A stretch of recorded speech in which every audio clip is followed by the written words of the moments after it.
जिंदगी में सफलता कभी भी पक्की नहीं होती और असफलता कभी भी अंत नहीं होती। इसलिए आप अपनी कोशिश तब तक जारी रखें जब तक आपकी जीत का इतिहास ना बन जाए। नमस्कार दोस्तों, मैं हूं Ayush Kumar. Story with Ayush channel में आपका स्वागत करता हूं। कभी कभी हमें लगता है कि हम बहुत मेहनत करते हैं, बावजूद इसके हमें मनचाहे परिणाम नहीं मिलते। ऐसा होता क्यों है, उसके कारण को समझते हैं आज के स्वामी विवेकानंद और एक युवक की प्रेरणादायक कहानी के जरिए। एक बार स्वामी विवेकानंद अपने आश्रम में एक छोटे से कुत्तों को टहला रहे थे। तभी वहां अचानक एक नौजवान आया जो बड़ा परेशान नजर आ रहा था। उसने आते ही स्वामी जी के पैर पकड़ लिए और उनसे गिड़गिड़ाने लगा, स्वामी जी उसकी मदद करें। स्वामी जी ने उसे उठाया और शांत रहकर अपनी समस्या बताने के लिए कहा।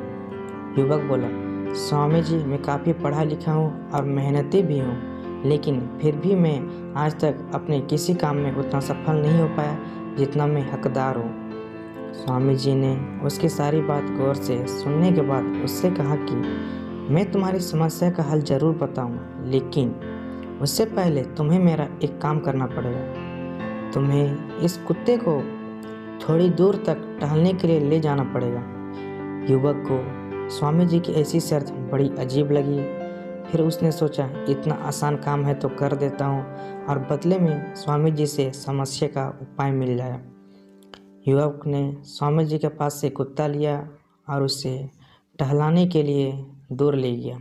तकरीबन 30 मिनट के बाद जब युवक कुत्ते के साथ लौट कर आया, तब स्वामी जी उसी की तरफ देख रहे थे। स्वामी जी ने युवक से पूछा, तुम दोनों, कुत्ता और युवक, एक ही साथ गए थे, फिर तुम इतने शांत और ये कुत्ता इतना थका हुआ क्यों है? युवक ने स्वामी जी के सवाल का उत्तर देते हुए कहा, आपका ये कुत्ता बड़ा चंचल और शरारती है। मैं इसे जहाँ ले जाना चाहता था वो उन सभी रास्तों को छोड़कर किसी और राह पर मुड़ जाता, दूसरे जानवरों और इंसानों को देख डिस्टर्ब होता और उन पर भौंकने लगता। बस यही कारण है वो मंजिल तक आते आते इतना ज़्यादा थक गया और ज़्यादा समय भी लग गया। युवक की बातें सुन स्वामी जी उसकी तरफ देखकर मुस्कुराने लगे और बोले, तुम्हें तुम्हारे सभी सवालों का जवाब अभी तुमने जो कहा उसे मिल जाएगा। युवक को भी स्वामी जी की बात समझ में आ गई। वो भी कुत्ते की तरह अपने लक्ष्य पर ज़्यादा फोकस नहीं करके दूसरे लोगों के पीछे दौड़ रहा था और फालतू चीज़ों में समय बर्बाद कर रहा था। उसने स्वामी जी से वादा किया कि वह अब अपने लक्ष्य पर अच्छे से फोकस करेगा और जल्द से जल्द अच्छे परिणाम पाएगा। दोस्तों, कहीं आप भी इस युवक की तरह अपने लक्ष्य से भटक तो नहीं रहे ना?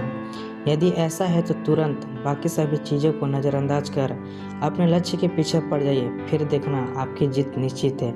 उम्मीद है स्वामी विवेकानंद की ये छोटी सी प्रेरणादायक कहानी आपको पसंद आई होगी और आपको जीवन में अपने लक्ष्य को पाने की प्रेरणा में बढ़ोतरी हुई होगी।